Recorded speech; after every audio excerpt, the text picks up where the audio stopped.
राजस्थान में हनुमान बेनीवाल द्वारा दिए गए बयान को लेकर कई सारी सियासी हलचलें हैं वह देखने को मिल रही है। साथ ही कई सारी चर्चा है जो राजनीति में देखने को मिल रही है। उन्होंने कहा कि वह दुल्हन नहीं दूल्हा बनना चाहते हैं और उन्होंने कहा है कि वह मुख्यमंत्री बनना चाहते हैं। यानी उनका इस मैसेज की चर्चा है जो अब शुरू हो चुकी है। कई सारी चर्चा है जो देखने को मिली। हमारे साथ वरिष्ठ पत्रकार है मुनीष अरोड़ा सर। एक राजस्थान की राजनीति में नई चर्चा शुरू हो चुकी है बेनीवाल की कि मैं दुल्हन नहीं दूल्हा बनना चाहता हूं और मुख्यमंत्री बनकर सेवा करना चाहता हूं। कैसा देखते हैं? राजेश जी, आपने एक बात सुनी होगी कि या तो बने आदमी पीएम, या बने सीएम, या बने डीएम। मतलब इसका यह है कि अगर ज़िले में सबसे पावरफुल पोस्ट है तो वो है डीएम, मतलब जिला कलेक्टर। और राज्य में सबसे पावरफुल पोस्ट है तो वो है सीएम, चीफ मिनिस्टर, मुख्यमंत्री। और देश में सबसे बड़ी पावरफुल पोस्ट है पीएम। तो हनुमान बेनीवाल ने, शुक्र है, सिर्फ यही कहा कि वो सीएम बन करके लोगों की सेवा करना चाहते हैं। अगर वो करना चाहते हैं और उनमें कुव्वत है और समय ने उनका साथ दिया तो ऐसी कोई बड़ी बात नहीं है कि वो नहीं बन सकते। क्योंकि हमने देखा है भारतीय राजनीति के इतिहास में ऐसे ऐसे लोगों को मौका मिला जो कहीं पर्दे में ही नहीं थे। चाहे नरसिम्हा राव का नाम ले लो, चाहे मोरारजी देसाई का नाम ले लो, चाहे आप चंद्रशेखर का नाम ले लो, चाहे आप चौधरी चरण सिंह का नाम ले लो। ये ऐसे लोग थे जिनको समय ने साथ दिया और ये पदों पर पहुँचे। और जब पदों पर पहुँचे तो उन्होंने काम करने की कोशिश भी की और अपना नाम कमाया। हनुमान बेनीवाल जाट नेता है, इस बात से मना नहीं किया जा सकता।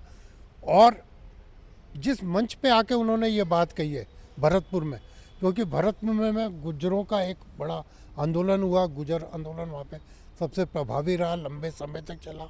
वहाँ जाट नेतृत्व इस तरह का चाहिए जो कि उनमें एक ऊर्जा प्रदान कर सके, ऊर्जा बढ़ सके। तो उस ऊर्जा को भरने के लिए हनुमान बेनीवाल का ये कथन और ये सभा में कहना कि वो दुल्हन नहीं दूल्हा बनना चाहते हैं और सीएम बनकर देश की राज्य की सेवा करना चाहते हैं, तो ये एक बिल्कुल सही बात है। उनके मन की बात है, मन के उद्गार है, तो अच्छी बात है। मगर इससे जाट नेतृत्व को सशक्ति मिलेगी, बल मिलेगा, जाट समाज एक होगा, ये बात तो ज़रूरी है। नहीं पर सर सीटें नहीं हैं क्योंकि पहले उनकी जो पार्टी थी बीजेपी में गए, फिर वो गठबंधन किया। अब तो उनका एक भी विधायक नहीं है, सिर्फ एक सांसद बचा है। एक बात सुनिए, कोalition गवर्नमेंट का दौर हमने देखा है ना। तो कोalition जब होता है तो जो 5-6 सीटें लाते हैं बसपा वाले, उन्होंने पूरी कांग्रेस सरकार चलवा दी अशोक गहलोत के टाइम पे। पूरे का पूरा मर्जर हो गया। तो आगे वाला समय क्या दिखाएगा वो कोई नहीं कह सकता।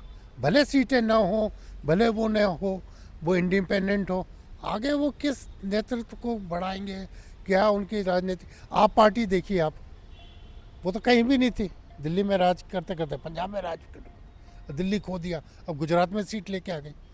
क्या सोच करता है ये कि भारतीय राजनीति में काम करने वाले आदमी को जनता अवसर देती है, और जब जनता अवसर देती है तो वो आगे भी बढ़ता है।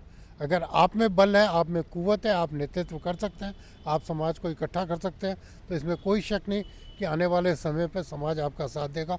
और आप जो चाह रहे हैं, ज़रूरी नहीं कि आप फुल मेजोरिटी से भी आए।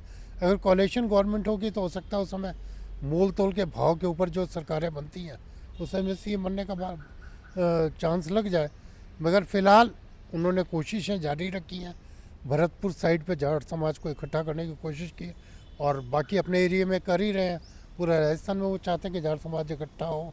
उनकी अपनी प्रॉब्लम्स हैं, जाट समाज को आरक्षण और सब चीज़ों को लेकर वो बातें उठा रहे हैं। इससे एक सशक्त नेतृत्व देने की कोशिश तो वो कर ही रहे हैं। इस बात हर बार उनका टारगेट वसुंधरा राजे रहती है। जब भी उनकी बात सामने आती है तो अब की बार इनका बयान था कि मैंने वसुंधरा राजे को तो घर पर बिठा दिया। देखिए, कुछ लोग बयानों से हलचल मचाए रखते हैं। न तो वसुंधरा राजे हनुमान बेनीवाल पर डिपेंड है, न हनुमान बेनीवाल में इतनी अभी कुव्वत है कि वसुंधरा राजे को घर बैठा सकें। क्योंकि वसुंधरा राजे अपने आप में एक सशक्त नेतृत्व है, महिला है। वो भारतीय जनता पार्टी में भी हार नहीं मान रही। इतना विरोध होने के बाद भी आज तक उन्होंने हार नहीं मानी। वो अपनी, वो जो कहते हैं ना, त्रिया चरित्र और त्रिया हट और बाल हट और राज हट, ये मशहूर हट माने जाते हैं। तो वसुंधरा जी में तो दोनों हट है, राज हट भी है और त्रिया हट भी है। तो वो जो हट है ना, वो बेनीवाल के प्रभाव से झुक जाएगा, मुझे नहीं लगता।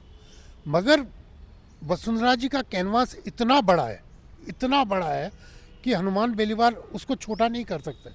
भारतीय जनता पार्टी में भले ही एक लॉबी ने उनको अलग कर रखा हो, मगर फिर भी आज तक उनके अस्तित्व को वो ख़त्म नहीं कर सके। ऐसा कोई आदमी नहीं है जो भारतीय जनता पार्टी का ये कह सके कि पद नहीं मिलना एक अलग इशू है, मगर उनका जो जनता में छवि है और जनता में उनकी जो पकड़ है वसुंधरा जी की, उसको कौन हटा सका है? वो तो कोई भी नहीं हटा सका। तो हनुमान बेनीवाल का एक चैलेंज है, ठीक है, चर्चा में रह रहे हैं, नेता अपने बयान देते हैं, उसका अलग करते हैं, मगर वसुंधरा जी का अपना एक अस्तित्व है, उसको कोई नकार नहीं सकता। ठीक है सर। तो ये थे वरिष्ठ पत्रकार डॉक्टर मनीष अरोड़ा सर, जिनसे हमने बात की कि राजस्थान की जो सियासत है, जिसमें हनुमान बेनीवाल का बयान है जो चर्चा में देखने को मिल रहा है, और यह क्या सोचते हैं। TV9 के लिए राजेश डांगी।